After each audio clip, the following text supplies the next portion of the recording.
ശരിക്കും ഏതാണ്ട് 2 ഏക്കറിനടുത്ത് അല്ലെ 1.5 ഏക്കർ സ്ഥലത്ത് കറിവേപ്പ് തനിവിളയായി ഇദ്ദേഹം കൃഷി ചെയ്യുന്നുണ്ട്.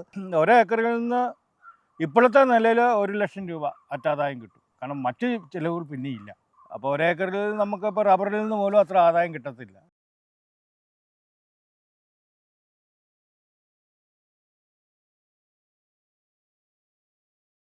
തെക്കൻ കേരളത്തിൽ അധികം ആരും പരീക്ഷിക്കാത്ത ഒരു വിള നമ്മുടെ പാലാക്കാരൻ പ്രമോദ് സാറ് കൃഷി ചെയ്യുന്നുണ്ട്.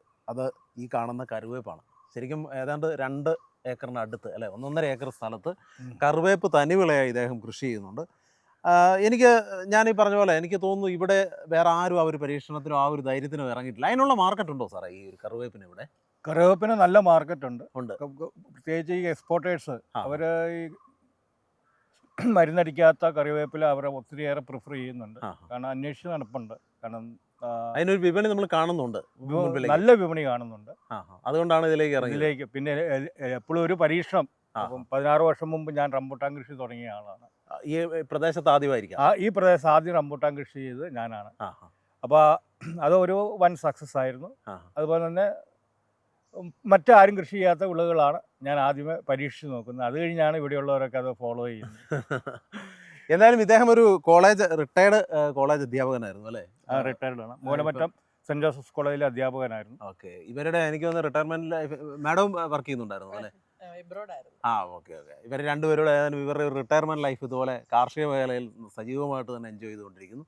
മാഡം ഇതിനകത്ത് നല്ല സജീവമായിരിക്കും അല്ലേ? ഈ ഒരു നനയ്ക്കയും പരിപാടിയെല്ലാം. ശരിക്കും കറിവേപ്പ് കൃഷിയെ കുറിച്ചുകൂടെ ഒന്ന് പറയാമോ? എങ്ങനെയാണ് അതിന്റെ ഒരു എങ്ങനെ അതിലേക്ക് എത്തുന്നത്? എങ്ങനെയാണ് കറിവേപ്പ് കൃഷിയിലേക്ക് വരുന്നത്? അതൊരു വീഡിയോ കണ്ടിട്ട് അങ്ങനെ ആകർഷിച്ച. അപ്പോൾ ഏതെങ്കിലും വെറൈറ്റി കൃഷി ചെയ്യണമെന്നുള്ള താല്പര്യം ഉണ്ടായിരുന്നു.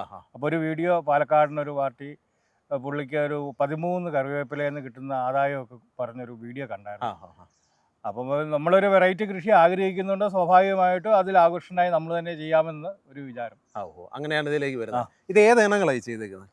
ഇത് പാലക്കാട് നിന്ന് കൊണ്ടുവന്ന തൈയാണ്. പാലക്കാടാണ് തൈ കൊണ്ടുവന്നത്. ഇവിടെ നമ്മുടെ ഇവിടെ കിട്ടത്തില്ല ഈ തൈ. ഈ തൈ ഇവിടെ കിട്ടത്തില്ല. ഇതൊരു വെറൈറ്റിയാണ്. നല്ല മണവും ഒക്കെ ഉള്ളതാണ്. പക്ഷേ ഹൈബ്രിഡ് ആണ്. പക്ഷേ ഇലയ്ക്ക് നാടൻ കറിവേപ്പിൻ്റെ അത്രയും മുഴുപ്പില്ല. ഇതിൻ്റെ ഒരു കൃഷി രീതി എങ്ങനെയാ ഒന്ന് പറഞ്ഞുതരാമോ? ഇതിൻ്റെ കൃഷി രീതി എന്ന് പറയുന്നത് സാധാരണ അടിവളമൊന്നും ഇല്ലാതെ സാധാ കൃഷി ചെയ്തിട്ട് ചാണകം പിണ്ണാക്കുമൊക്കെ മിക്സ് ചെയ്ത് ഒരാഴ്ച സൂക്ഷിച്ച് വെച്ചതിന് ശേഷമാണ് കലക്കി ഇതിൻ്റെ ഒഴിക്കുന്നത്. അത് എത്ര അടി അകലത്തിലാണ് നടുന്നത്, പ്ലാന്റ് ചെയ്യുന്നത്? ഇത് ഞാൻ പ്ലാന്റ് ചെയ്തിരിക്കുന്നത് 10 അടി അകലത്തിലാണ്. 10 അടി അകലത്തിൽ. അത്ര ആവശ്യമുണ്ടോ? ഇത്ര ആവശ്യമുണ്ടോ വെച്ച് കഴിഞ്ഞാൽ നമ്മൾ 3 വർഷം കഴിഞ്ഞ് ഇതിൻ്റെ ആദായം എടുക്കാൻ ഉദ്ദേശിക്കുന്നുള്ളൂ. 3 വർഷമാണ് ശരിക്കുള്ള ഈൽഡ് ടൈം. 3 വർഷം കഴിഞ്ഞുള്ള. അപ്പം അന്നേരത്തേക്ക് ഇത് നല്ലപോലെ പന്തലിക്കും.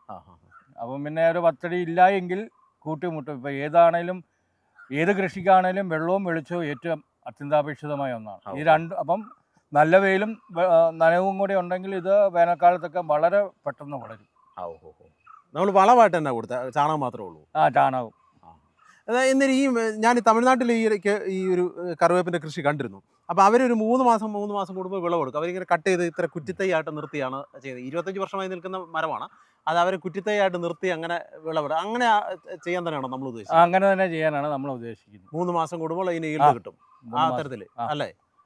ഓക്കെ. നമുക്കൊരു ശരാശരി ഒരു കറിവേപ്പിൽ നിന്ന് എന്തേലും ആദായം ലഭിക്കുന്നത് പ്രതീക്ഷിക്കുന്നത്? അതായത് ഒരേക്കറിൽ നിന്ന് ഇപ്പോഴത്തെ നിലയിൽ 1,00,000 രൂപ അറ്റാദായം കിട്ടും. കാരണം മറ്റ് ചിലവുകൾ പിന്നെയില്ല. അത് ഒരു റൗണ്ടോ അതോ ഫുൾ ടൈം ഒരു വർഷമോ? ഒരു വർഷം. കാരണം പിന്നെ ഒരു എക്സ്പെൻസ് എന്ന് പറയുന്നില്ല. അപ്പോൾ ഒരേക്കറിൽ നമുക്കിപ്പോൾ റബ്ബറിൽ നിന്ന് പോലും അത്ര ആദായം കിട്ടത്തില്ല. അത്രയും വരുമാനമുണ്ട്. കാരണം ആദ്യത്തെ ഒരു ഇത് കഴിഞ്ഞാൽ പിന്നെ ഇതിന് ഓട്ടോമാറ്റിക്കായിട്ട് വളർന്നോളൂ. നമ്മൾ വേറെ ഒന്നും ചെയ്യണ്ട. പക്ഷേ ഇലക്കേട് ഭയങ്കരമായിട്ടുണ്ടാവില്ലേ? ഇലക്കേട് ഉണ്ടാവും. പക്ഷെ നമ്മളത് മിക്കവാറും പ്രാണികളാണ് ഈ ഇലയെ ആക്രമിക്കുന്നത്. അപ്പോൾ പ്രാണികളെ നമ്മളിപ്പോൾ എല്ലാ ദിവസവും ഇറങ്ങി നോക്കുകയാണെങ്കിൽ പ്രാണികളുടെ ആക്രമണത്തിൽ നിന്ന് ഇവയെ സ്വാഭാവികമായിട്ട് തന്നെ നമുക്ക് സംരക്ഷിക്കാൻ സാധിക്കും. വേറെ മരുന്നുകളൊന്നും ചെയ്യണം. കാരണം നമ്മൾ ഉപയോഗിക്കുന്ന സാധനം നമ്മൾ മരുന്നൊന്നും ഉപയോഗിക്കേണ്ട ആവശ്യമില്ല. ശരിയൊക്കെ നഷ്ടം വരും. അത് അതിൻ്റെ സ്വാഭാവികത മാത്രം. നമുക്ക് ഈ 3 മാസം കൂടുമ്പോൾ നമുക്ക് വിളവെടുക്കാൻ പറ്റും. 3 മാസം കൂടുമ്പോൾ വിളവെടുക്കാൻ പറ്റും അല്ലേ? അത് നല്ല രീതി. അത് ഒരു വർഷം മുഴുവൻ ത്രൂ ഔട്ട് നമുക്ക് കിട്ടും. അതുകൊണ്ടാണ് ഈ 3 വർഷം കഴിഞ്ഞ് എടുക്കാമെന്ന് പറയുന്നത്. കാരണം 3 വർഷം ആകുമ്പോഴത്തേക്ക് ഇത് നല്ല വലുപ്പമാവും. പിന്നെ അന്നേരത്തേക്ക് എല്ലാ ബ്രാഞ്ചസും ആവും. കട്ട് ചെയ്ത് കഴിഞ്ഞാൽ വീണ്ടും ഉത്തേന്ന് തന്നെയാണ് ബ്രാഞ്ചസ് കിളിർക്കുന്നത്. അപ്പോൾ ഒരു 3 മാസം കൂടുമ്പം നമുക്ക് വെട്ടിയെടുക്കാൻ സാധിക്കും. തയ്യൽ ഒരുപാട് ഇനങ്ങളുണ്ടോ ഇതുപോലെ? 3-4 ഇനങ്ങളെ കുറിച്ച് അറിയാം. അതിൽ നമുക്ക് നല്ലത് തോന്നിയതാണ് അല്ലേ? ഇതാണ്. ഓക്കെ. ഇതാണ് ഈ കൂടുതലും തമിഴ്നാട് ഏരിയയിലൊക്കെ കൃഷി ചെയ്യുന്ന. അതെ. കാരണം ഇതിന് കേട് കുറവാണ്. പിന്നെ സാറേ ഞാൻ ഒരു കാര്യമോട് ചോദിക്കട്ടെ, നമ്മുടെ സാധാരണ വീട്ടിലൊക്കെ പഴയ അമ്മമാരൊക്കെ പറയുന്നത് കേൾക്കാം, ഈ കറിവേപ്പ് വെച്ച് കഴിഞ്ഞാൽ പിടിക്കാൻ ഭയങ്കര പാടാണ്. ചിലർ പറയുന്നുണ്ട് ഈ കട്ട് കൊണ്ടുവന്ന് വെച്ചാലേ ഇത് പിടിക്കത്തുള്ളൂ കറിവേപ്പ്. ഇങ്ങനെ ഒരു കറിവേപ്പുമായിട്ട് ബന്ധപ്പെട്ട് നല്ലൊരു അന്ധവിശ്വാസം നിലനിൽക്കുന്ന ഒരു സാധനമുണ്ട്. ഉണ്ട്. അങ്ങനെയൊക്കെ ഉണ്ടോ? ഇത് നമ്മൾ വെച്ച് കഴിഞ്ഞാൽ കിളുത്ത് കിട്ടുമോ? അത് ഗളുത്ത് കിട്ടും. കാരണം വേറെ പ്രോബ്ലം ഒന്നുമില്ല. വേറെ പ്രോബ്ലം ഒന്നുമില്ല. എൻ്റെ 8-10 എണ്ണം ആകെ പോയിണ്ടായിരുന്നുള്ളൂ. അപ്പൊ കറിവേപ്പ് എങ്ങനെ വെച്ചാലും കിട്ടും, കിട്ടും. കിളുത്ത് കിട്ടും. ഓക്കെ. നമുക്കിതിന് വെള്ളം നല്ലോണം കൊടുക്കേണ്ട ആവശ്യമുണ്ട്. വെള്ളമുണ്ട്. വേനൽക്കാലത്ത് നനച്ചു കൊടുക്കണം. നല്ലോണം വേണം. കാരണം എന്നാലേ ചെടികൾ കൂടുതലും വളരുന്ന വേനൽക്കാലത്താണ്. അപ്പം വെള്ളവും വെളിച്ചവുമാണ് ഏത് ചെടിയുടെയും ജീവനാഡി എന്ന് പറയും. അപ്പോൾ അത് നന്നായി കൊടുക്കണം. ഇതിന് പറ്റിയ മണ്ണ് ഏതാ ഇത് കൃഷി ചെയ്യാൻ പറ്റുന്നത്? അത് ഏതുതരം മണ്ണിലും കറിവേപ്പ് കൃഷി ചെയ്യാം. കുഴപ്പമൊന്നുമില്ല. ചിലപ്പോൾ കല്ലും പാറയൊക്കെ ഉള്ളതാണെങ്കിൽ കുറച്ചുകൂടെ ഫലഭൂയിഷ്ടമാവും. കുറച്ചുകൂടെ പാഴായി കിടക്കുന്ന സ്ഥലമാണെങ്കിൽ നല്ല നമുക്കൊരു അഡീഷണൽ വരുമാനം ഉണ്ടാക്കാം അല്ലേ? ഇതൊരു തനിവിളയായിട്ട് ഇടവിളയായിട്ട് ചെയ്യാൻ പറ്റുമോ? ഇടവിളയായിട്ടും കൃഷി ചെയ്യാം. അപ്പോൾ ഇടയ്ക്ക് എന്ത് ചെയ്യാൻ പറ്റും നമുക്ക്? ഇടയ്ക്ക് കൃഷി വെച്ച് കഴിഞ്ഞാൽ മറ്റ് ഉള്ള പോലെ ഓപ്പൺ സ്പേസിലുള്ള അത്ര ഈൽഡ് കിട്ടുകയല്ലെന്നേ ഉള്ളൂ, പക്ഷേ ഉണ്ടാവും. വേറെ എന്താ ഇടവിളയായിട്ട് നമുക്ക് ചെയ്യാൻ പറ്റുന്നത്, ഇതിൻ്റെ കൂടെ ചെയ്യാൻ പറ്റുന്നത്? നമുക്ക് ഇപ്പം ഞാനിപ്പോൾ ഇടവിളയായിട്ട് കാപ്പി നട്ടിട്ടുണ്ട്. ഓക്കെ. കാരണം ചേമ്പ്, കാരണം ഇതെല്ലാം ഇടയൊക്കെ നോക്കി നിറച്ച് ചേമ്പും 10-600 ചേമ്പ് ഇവിടെ നട്ടിട്ടുണ്ട്. തനിവിളയായിട്ടാണ് ഈ ഇച്ചിരി കൂടെ അടുപ്പിച്ച് നടാമെന്ന് തോന്നുന്നു അല്ലേ? അകലം നമുക്ക്. കാരണം ഒരു കൃഷിക്കാരനെ സംബന്ധിച്ചോളം എപ്പോഴും ആദായം കിട്ടുന്ന പലതരം കൃഷികൾ ഉണ്ടായിരിക്കണം. അപ്പം ചേമ്പ് എന്ന് പറയുന്ന ഒക്ടോബർ നവംബർ മാസങ്ങളിൽ ചേമ്പിൽ നിന്ന് നല്ല ആദായം ലഭിക്കും. അവിടെ തന്നെ വീണ്ടും കുഴിച്ചു വെച്ചാൽ പ്രത്യേകിച്ച് സംരക്ഷണമൊന്നും ആവശ്യമില്ല. എനിക്കതൊന്ന് മണ്ണ് വെട്ടി ചാരം ഇട്ട് കഴിഞ്ഞാൽ ചേമ്പ് നന്നായിട്ടുണ്ടാകും. എനിക്കൊക്കെ ശരാശരി ഒരു ചേമ്പിൻ ചോട്ടിൽ നിന്ന് 6-7 കിലോ വീതം കിട്ടുന്നുണ്ട്. അത്ര ചേമ്പുണ്ട്. ഓക്കെ. അപ്പോൾ പിന്നെ ഇതിനകത്ത് നിന്ന് ഒരു അഡീഷണൽ വരുമാനമുണ്ട് അല്ലേ?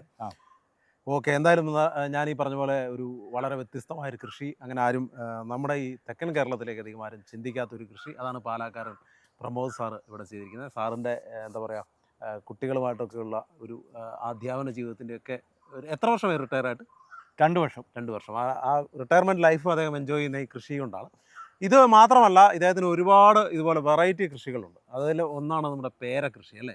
പേര ചെയ്യുന്നുണ്ട്, പ്ലാവ് ചെയ്യുന്നുണ്ട്, അങ്ങനെ പലതരം വെറൈറ്റി കൃഷികളുണ്ട്. നമ്മൾ അതിന് വേണ്ടിയിട്ട് നമ്മൾ തനിയൊരു എപ്പിസോഡ് വയ്ക്കുന്നു. അടുത്ത എപ്പിസോഡിൽ അദ്ദേഹത്തിൻ്റെ ആ ഒരു പേരകൃഷിയുമായിട്ട് ബന്ധപ്പെട്ടൊരു അടിപൊളി വിവരം കൂടി നമ്മൾ പങ്കുവയ്ക്കുന്നുണ്ട്. അപ്പോൾ എല്ലാവർക്കും ഈ എപ്പിസോഡ് വളരെയധികം ഇഷ്ടപ്പെട്ടു എന്ന് വിശ്വസിക്കുന്നു. ഈ കറിവേപ്പ് കൃഷിയുമായിട്ട് ബന്ധപ്പെട്ട് എന്ത് അറിയണമെങ്കിലും സാറിനെ വിളിക്കാം, ഞാൻ നമ്പർ കൊടുക്കുന്നുണ്ട്. അപ്പോൾ നിങ്ങൾ വിളിക്കുക, സംശയങ്ങളൊക്കെ ചോദിക്കുക. അപ്പോൾ വീണ്ടും ഇതുപോലുള്ള നല്ല കാഴ്ചകളുമായി കാണാം എന്ന വിശ്വാസത്തോടെ വിടവാങ്ങുന്നു. Joby K Mani, signing off from Makarappalli. Okay, thank you sir. Okay.